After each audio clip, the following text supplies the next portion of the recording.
Olá, pessoal! Tudo bem? Aqui é a professora Michele Carvalho. Estou de volta com o segundo ano do ensino médio. Nós hoje vamos abordar, na nossa aula de redação, personagens, tempo, espaço e narrador, tá? Na aula passada nós trabalhamos o enredo, né? Vimos o texto narrativo, seus elementos, não é isso? Então, continuamos aí na sua apostila 1, unidade 2, tá? Dando então continuidade à sua matéria. Pega então o seu material, pega seu livro, né? Porque conforme eu for falando aqui, você pode ir grifando no seu livro algumas partes importantes, tá? Ou o seu caderno, para você ir fazendo as devidas anotações, tá bom? Não me deixa só, vem comigo, vamos lá. Prepara aí o seu material, tá? Podemos começar? Ó, na página 91, tá? Na página 91, tá? Tem o seu livro aí, ó. Página 91. Só que eu preparei sim, né, os slides. Eu acredito que facilita aqui pra gente também, torna também mais dinâmica a aula. Então você pode prestar atenção aqui no que eu estou falando e depois você pode destacar as partes importantes aí no seu livro, tá legal? Essa parte aqui da matéria, ela começa falando sobre os personagens, né, que compõem aí então esse enredo, a narrativa, né? E eu começo, como eu coloquei aqui em cima, da seguinte forma: nas narrativas de ficção ou baseadas na verdade, os personagens eles são seres fictícios, inventados, lógico, né? O escritor ele pensa num personagem, ele cria esse personagem, não é isso? E esses personagens praticam ações que pertencem aí ao enredo do seu texto, tá? Todo ser presente na narração é chamado de personagem, ok? E de acordo com a sua participação na história, recebe uma classificação específica, tá? Então a gente vai ver cada um deles, ok? Eu vou sair para não atrapalhar a sua anotação. Então, olha só. O protagonista, pessoal, a gente sabe muito bem, né, que o protagonista é o personagem principal da narrativa, tá? Então esse eu acredito que seja até o mais fácil de você identificar, porque toda narrativa ela gira em torno desse personagem principal, ok? Eu coloquei como exemplo aqui, ó, inclusive acho que está no seu livro, sim, né? Esse exemplo. O Batman da DC Comics, personagem criado pelo escritor Bill Finger, né? E pelo artista Bob Kane. Ele é um exemplo de protagonista. Então o Batman aí fica como exemplo de um personagem que é o protagonista na história, tá bom? Então vamos lá. E o antagonista, pessoal? O antagonista é o vilão, né, da história. É aquele que se opõe de alguma forma, de alguma maneira ele se opõe ao personagem protagonista, né? Os maiores conflitos geralmente é entre, né, esse antagonista aí e o protagonista, seja por inveja, ciúme, traição, né? Enfim, diversos motivos, tá? As suas atitudes ou por suas características, ó, geralmente é o vilão da história. Temos como exemplo o Coringa, já que eu falei como personagem principal Batman, né?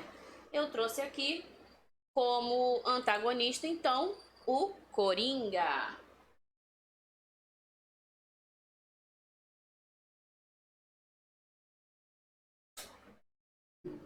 Tá certo? Ok?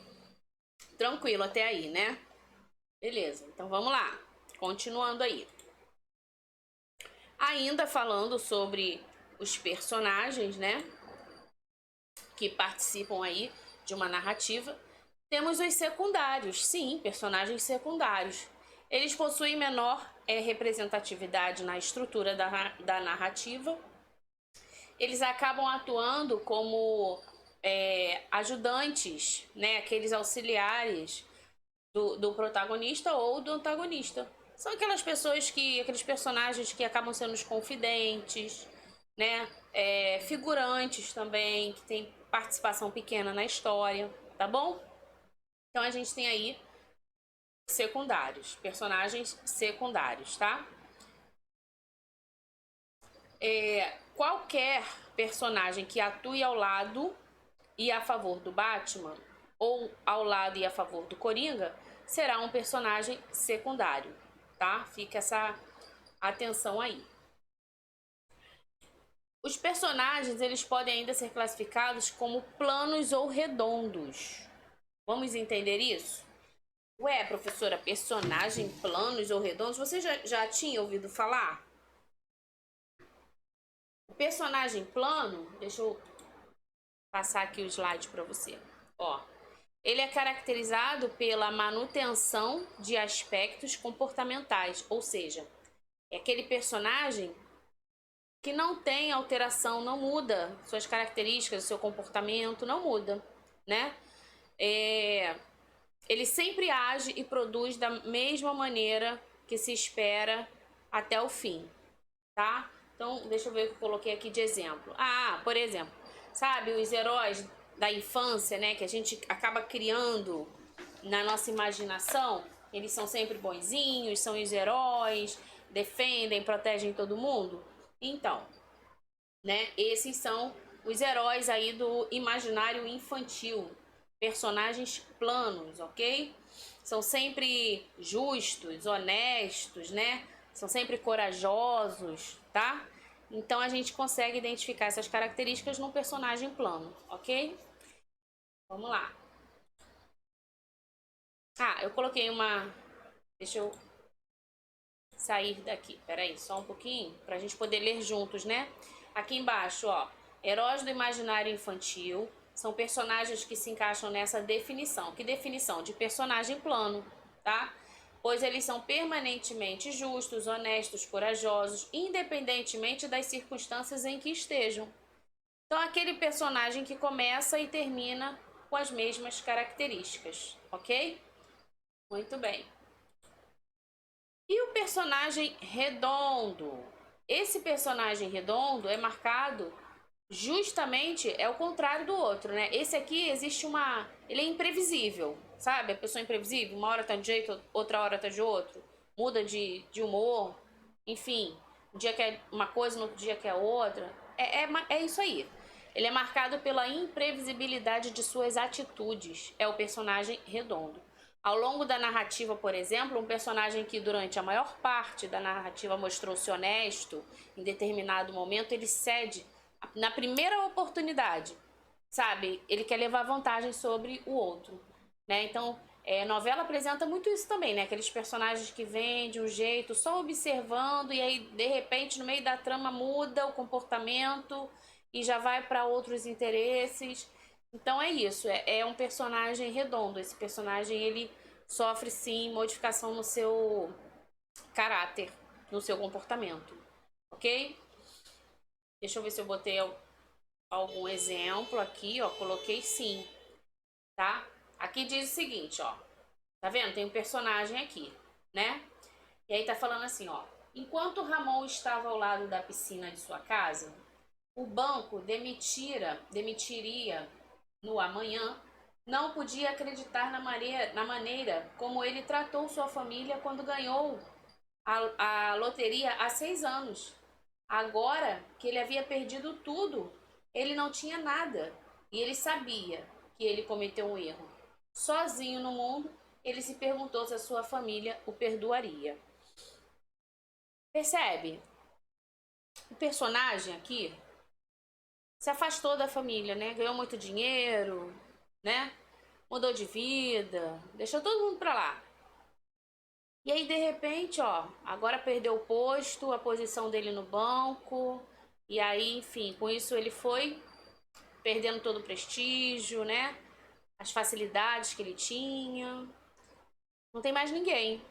Então esse personagem redondo, ele começa a mudar de pensamento, de atitude, ele começa a voltar a olhar para trás, pô, será que a minha família me aceita? Será que eu vou ser, né, bem recebido ao chegar lá? Então é isso, ele apresenta, esse personagem redondo, ele apresenta um caráter dinâmico, entendeu? Ele muda, né? Ele se transforma com relação ao seu comportamento ao longo da história, tá? Deu para entender, né? Beleza. Vamos lá. Então a gente já falou dos personagens e agora eu vou falar sobre o tempo. O tempo na narração.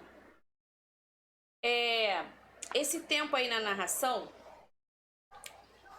é o tempo interno ao texto narrativo, o tempo da ficção que liga as ações e os fatos do enredo, né?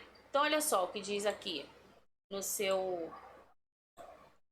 Há narrativas que se passam em um curto período de tempo, como os contos, por exemplo, e outras que se estendem por um período bem maior, como os romances, tá? O tempo na narração pode ser cronológico, anota aí, e psicológico, ok? Aí no seu livro, pega ele aí comigo, vai lá para a página 22, tá? Aí acompanha aí comigo, na página, desculpa, é 92, né? Na página 92, tá? Fala o seguinte, com relação ao tempo cronológico, ok? Por que o tempo é cronológico? Porque esse tempo pode ser entendido pela medida, você pode pensar nele como o tempo do relógio, por exemplo, que está passando, né? Um calendário, por exemplo. Então é um tempo cronológico. Ele é usado quando narramos uma história de maneira linear, na ordem natural dos acontecimentos, aquela ordem de início, né? Tem o início, meio e fim. Então existe um tempo aí cronológico, tá? E o psicológico? Diferente do cronológico, que não pode ser medido, né?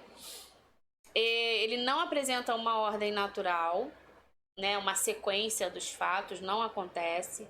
Ele está mais relacionado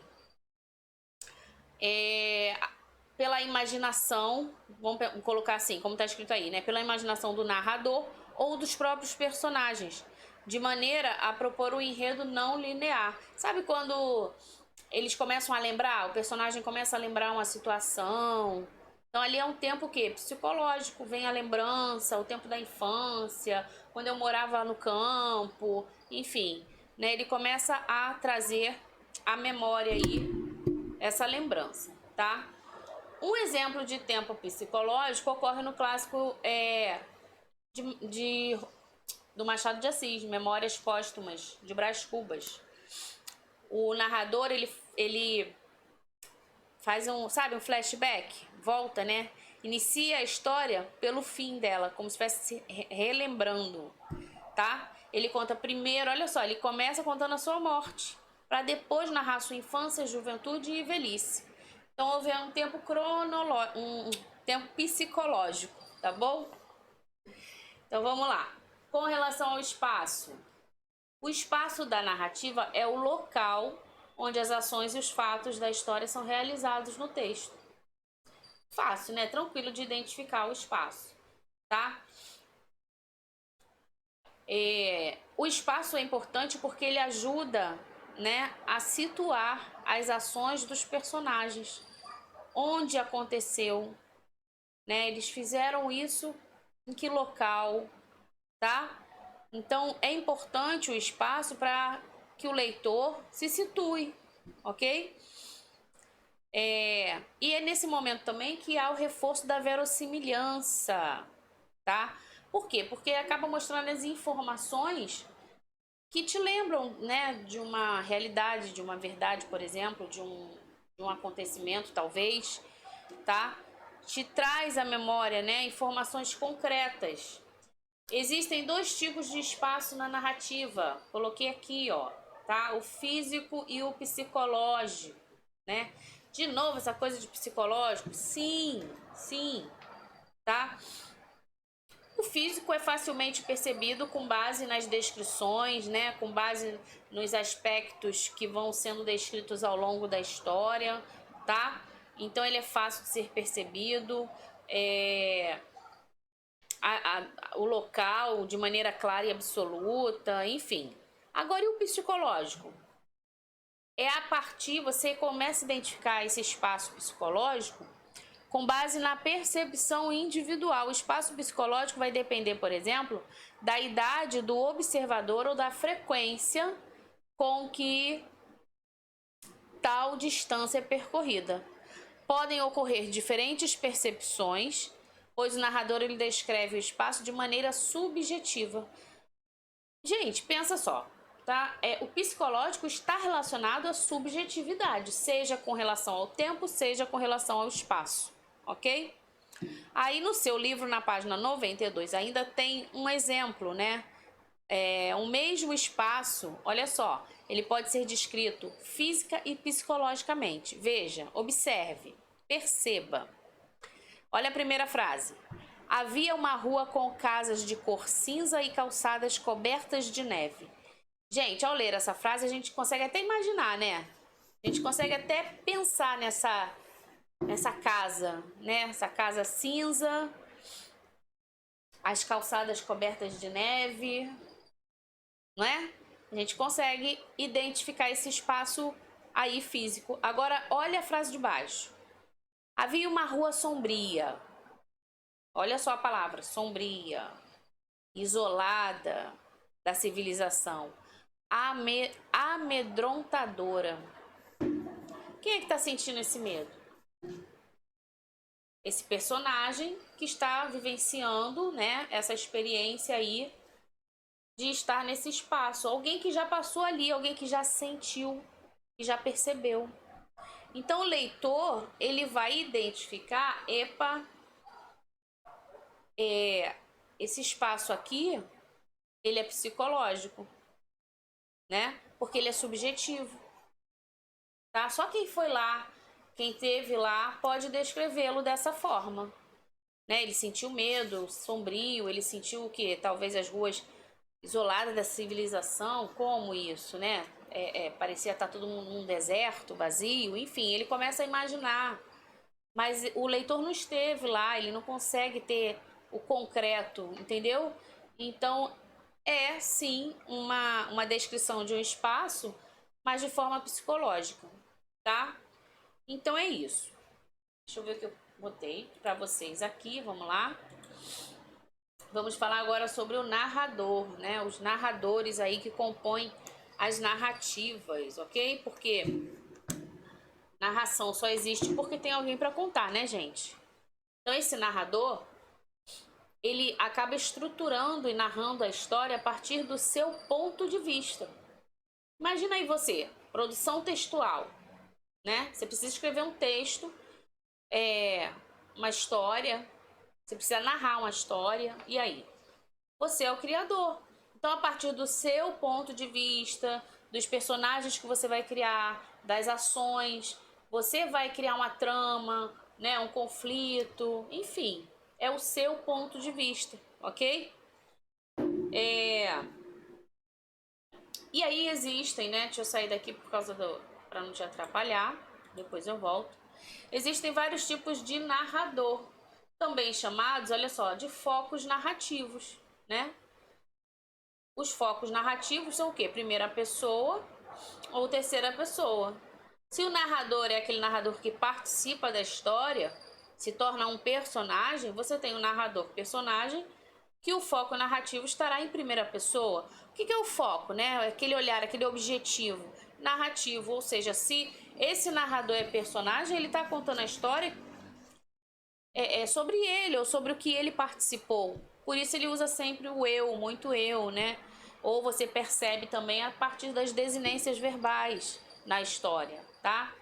E o narrador observador, justamente é aquele que está observando, ele está distante. Ele vai narrar em terceira pessoa, tá? Quanto a isso, acredito também que não tenha muita dúvida, né? esse narrador observador, ele não participa da história como um personagem, ok? O seu ponto de vista é mais imparcial e, na verdade, ele permite a onisciência, ou seja, ele sabe tudo a respeito da história. O cara é onisciente, né? Ele observa, ele vê, ele sabe o que está acontecendo, ele vai contando aquilo ali, tá? E aí, vamos lá, acompanha aí comigo, hein? Temos também o narrador testemunha, mas antes de falar do narrador testemunha, deixa eu te dar um exemplo. Vamos ler aqui, deixa eu voltar pra gente se ver. Pega aí na sua página 92. Pega lá. Vamos fazer a leitura de um trechinho lá embaixo, que fala sobre A Mulher Amada, um conto, né, de Marina Colasanti. Diz assim, ó. Eu vou ler e aí você vai perceber claramente que tem o que aqui? Um narrador observador, tá? Então, olha só. Diz assim. Mas enquanto todos os arbustos se enfeitavam de flores, nenhuma só gota de vermelho brilhava no corpo da roseira. Nua, obedecia ao esforço do seu jardineiro que, temendo viesse a floração romper tanta beleza, cortava rente todos os botões. De tanto contrariar a primavera, adoeceu, porém, o jardineiro. E ardendo de amor e febre na cama, inutilmente chamou por sua amada.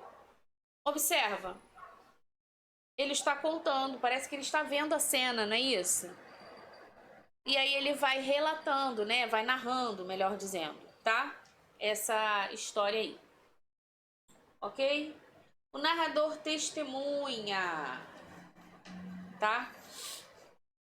Esse narrador testemunha, ele narra a história em primeira pessoa como um personagem secundário. Então, preste atenção. Né? O que é uma testemunha, gente? A pessoa tá ali, ela viu os acontecimentos, né? De repente ela até participou, ela foi testemunha.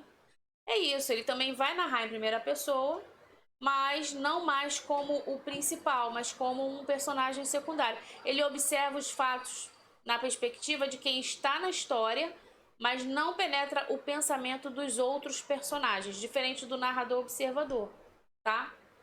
O narrador protagonista, então, é leitura, gente. Tem que ler, perceber, ler com atenção, para você identificar que tipo de narrador é esse. O narrador protagonista é o personagem principal da história, né? Protagonista, a gente já sabe, tá? Ele mesmo narra, ok?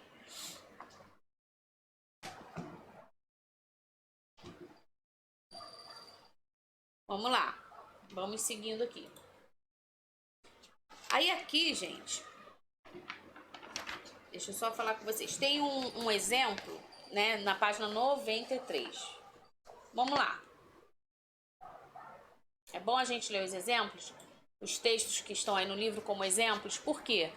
Porque você percebe, você consegue ler e você mesmo avaliar. Peraí, deixa eu identificar aqui esse narrador que ela está falando aí, que é um testemunha na história. Ou deixa eu identificar aqui esse narrador protagonista. Qual é a diferença do narrador protagonista, do narrador personagem? São muito parecidos, né? Sim, mas dá pra gente ainda assim perceber se a gente fizer uma boa leitura, tá? Então, olha só, como eu falei, o narrador testemunha, vai lá na página 93, tá? Na página 93, a gente consegue identificar esse narrador testemunha. E diz assim: o menino sentado à minha frente, olha só, já de cara aí você já pegou. O menino sentado à minha frente. Então, peraí, eu estou no local e tem alguém ali também junto comigo. Reparou? Ele está na história. Esse narrador está na história. Então, olha só, o menino sentado à minha frente é meu irmão. Assim me disseram. E bem pode ser verdade.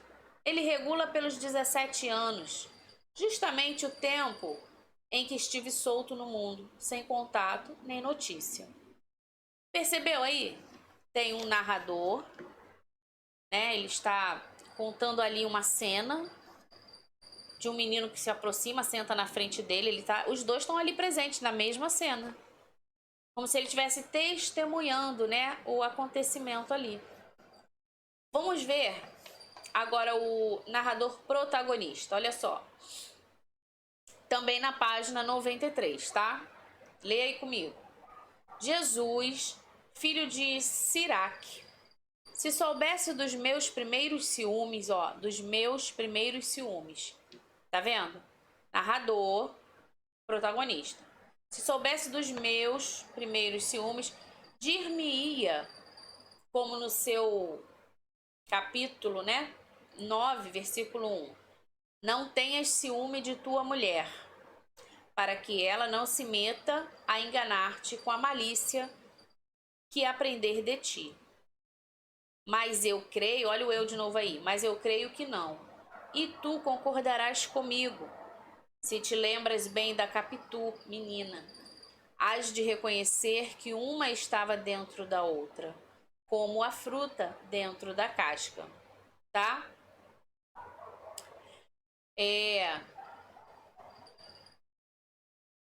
Primeira pessoa, né, gente? A gente consegue identificar aí essa primeira pessoa como protagonista, ok?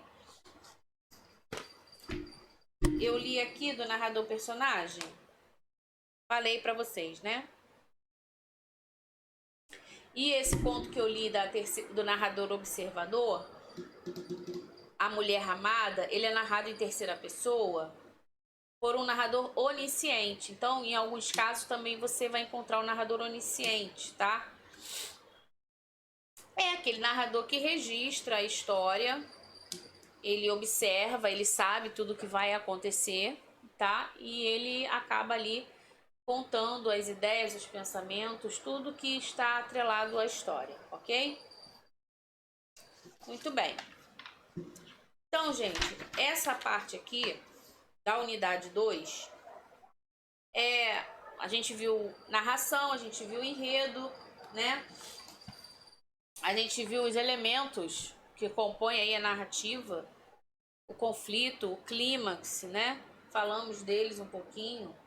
Falamos que o conflito é o início que te leva ao clímax, né? É aquele momento que sai da... Estava tudo bem, uma boa situação a princípio, e de repente há uma oposição ali de ideias que gera esse conflito, tá? E aí veio o clímax, que é o auge, né? É o momento de maior importância aí da narrativa, ok? Só que isso tudo acontece por quê? Por que isso tudo acontece na narrativa? Conflito, clímax? Porque tem personagens, entende? Porque tem pessoas ali participando, né? Agindo, realizando ações, atitudes, cada uma com suas características, desenvolvendo as ações na narrativa, tá? Então, por isso, a gente precisou ver o passo a passo desses personagens, né? Não só o personagem, porque se tem personagem, se tem ações acontecendo, as coisas acontecem num determinado tempo, não é isso? Num determinado espaço. Então você consegue identificar na narrativa o momento em que aquilo acontece, né? Você consegue identificar na narrativa onde acontece, tá? Então o leitor, ele vai se situando, ele vai identificando, ele vai percebendo, né, os fatos que vão ali sendo narrados. Tá legal, pessoal? Então é isso.